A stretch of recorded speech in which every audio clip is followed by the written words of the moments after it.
आया था गांव से शहर, आया था गांव से शहर, ऊंचे ख्वाबों से भरपूर शहर में कोल्हू के बैल की तरह बन गया मजबूर। ऊंचे ख्वाबों से भरपूर शहर में कोल्हू के बैल की तरह बन गया मजबूर। सांसों में समा गया धुएं का जहर, सांसों में समा गया धुएं का जहर, थक हार कर हो गया चूर। भीड़ में न जाने कहाँ खो गया, कीड़े मकोड़ों की तरह मैं गुमनाम हो गया। ये कविता है ऐसे ही एक गुमनाम राइटर की, लक्ष्मी नारायण खत्री जी की। आप ये किताब देख रहे हैं सुगंध।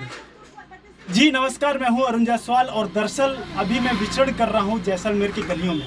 मार्केट में विचरण करते वक्त मुझे एक दुकान पर मैं आया, जैसा कि आप देख सकते हैं कई ढेर सारी आर्टिस्टिक चीज़ें हैं जो हैंड एंड क्राफ्ट के मटेरियल्स हैं, कई ढेर सारे पेंटिंग्स भी हैं। वाकई में ये दुकान मुझे अट्रैक्ट किया और जब मैं यहाँ पहुँचा तो मैंने मिला लक्ष्मी नारायण खत्री जी से, जो कि हमारे साथ बैठे हुए हैं।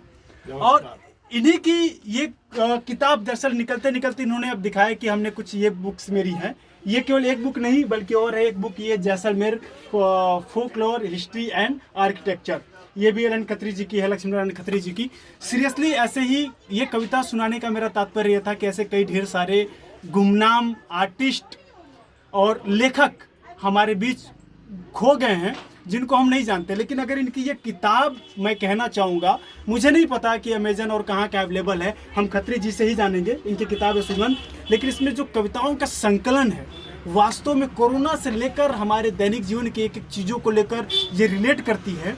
और ये अगर इसे हम पढ़ें तो हम अपने ये बहुत डीप कविताएँ हैं।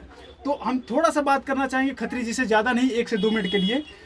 खत्री जी, मैं आपसे ये जानना चाहूँगा कि एक्चुअली आप एक राइटर, अपनी इतनी अच्छी कविताएं लिखी और कोरोना के बाद ही कविताएं आपने लिखी, इसका मतलब ये समझ में आता है कि आपने रिसेंटली ये चीज़ें संकलित की है और इससे पहले भी की जो मेरी कविताएं हैं वो भी इसमें शामिल है। तो ये दरअसल आप कैसे, आपका सफ़र यहाँ से लेकर एक राइटर हैं आप जी, और राइटर से लेकर इस दुकान के मालिक तक, इसका सफ़र कैसा रहा? मतलब क्यों आपने इसमें कंटिन्यू क्यों नहीं किया? इसमें कंटिन्यू इसलिए नहीं किया मैंने कि इसके अंदर मेरे को रोजगार नहीं मिला। मुझे अपनी रोजी रोटी के लिए, आजीविका के लिए मुझे ये दुकानदारी और मुझे ये व्यवसाय करना पड़ा।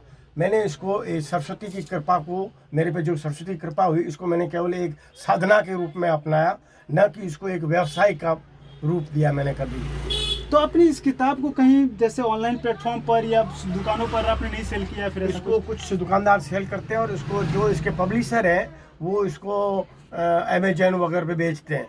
ओके, तो अब सोचिए कि एक आर्टिस्ट की, एक कलाकार की, एक साहित्यकार की व्यथा क्या है। शायद भारत में ऐसे कई ढेर सारे साहित्यकार हैं या फिर लेखक हैं जो कि केवल और केवल रोजगार, जो दैनिक जीवन के लिए हमें 2 टाइम की रोटी के लिए कमाना पड़ता है, वो शायद इसको कंटिन्यू नहीं कर पाते हैं। कारण क्योंकि इसमें स्कोप नहीं दिखा, जैसा कि इन्होंने बताया। और आज वास्तव में आज चाहे युवा लेखक हों और कई ढेर सारे ऐसे लेखक कवि जो नदारद हो चुके हैं मार्केट से।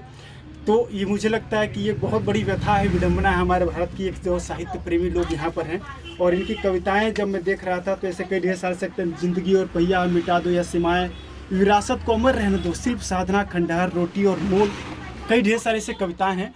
तो मैं आपसे बल्कि अनुरोध करूंगा कि इस बुक को जरूर पढ़ें। रॉयल पब्लिकेशन की है ये बुक और सुगंध नाम है लक्ष्मी नारायण खत्री जी का। ये वास्तव में गजब की किताब है, इसने मुझे मोहित किया है और आप भी इसे जरूर पढ़ें।